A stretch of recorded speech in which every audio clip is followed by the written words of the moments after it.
Welcome to Morning Message for April the 27th.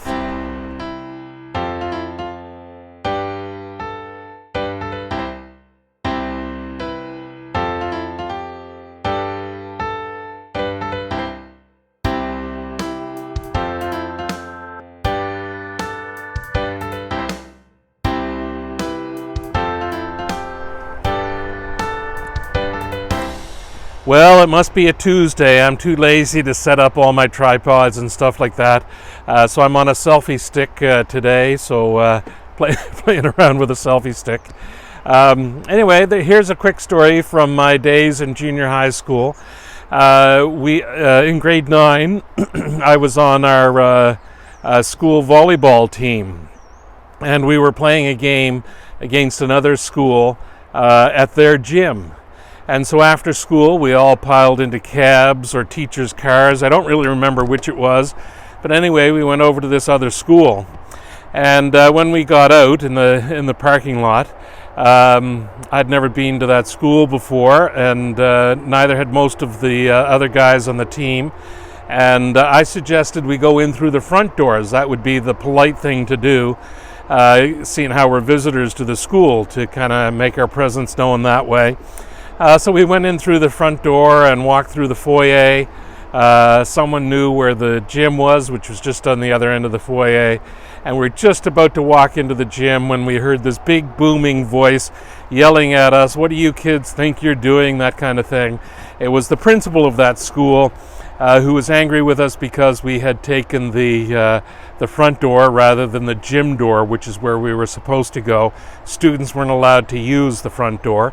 Now, there were no signs up, and nobody had told us this, so I tried to plead some ignorance on the case, and that we were just trying to be polite, but he would have none of it, and continued yelling at us about our discretion.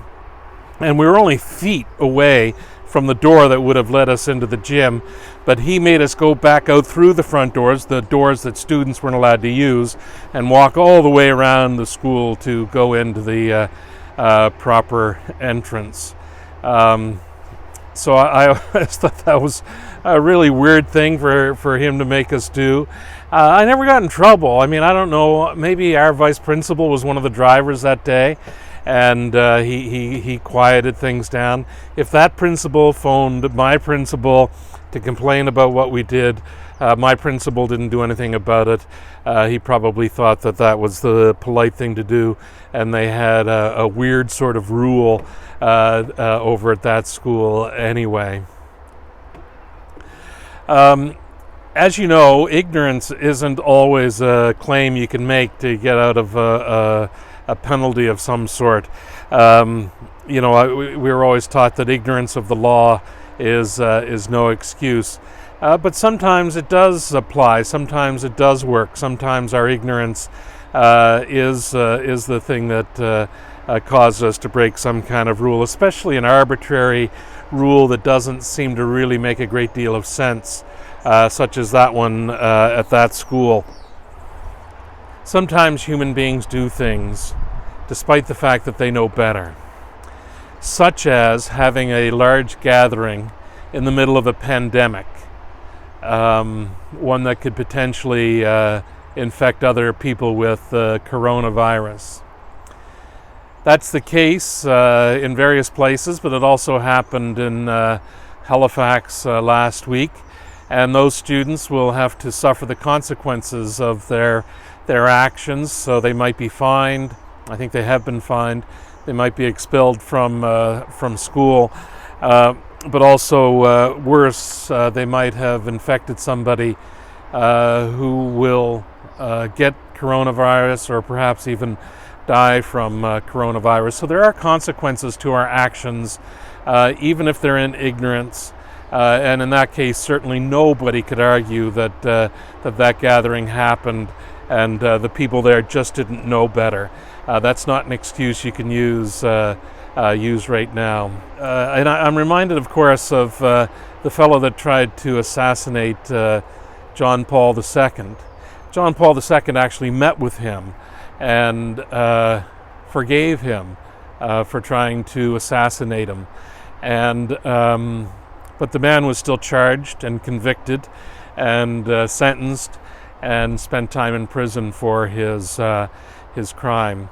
So even though we believe in a God who forgives us, and I do, I mean, that's at the core of what I'm all about, believing in a God who does indeed forgive us. I also recognize the fact that there are consequences to our actions as well. Consequences that perhaps we'd like to avoid, but consequences nonetheless. And that's true of everything that we do. It might not be that we have to go to some place really hot after we die. That might not be what it means, but it does mean that our actions have consequences. They affect our lives, they affect the lives of those around us. Many years later, as an adult, I went back to that junior high school to watch my niece do something. I can't remember what it was, probably play basketball. It might have been a science project, I don't remember. But when I got there, I was a little nervous, but I did it anyway. I walked through the front doors of that school. Nobody stopped me. Maybe the rule had changed, I don't know. But nobody stopped me and I just went in.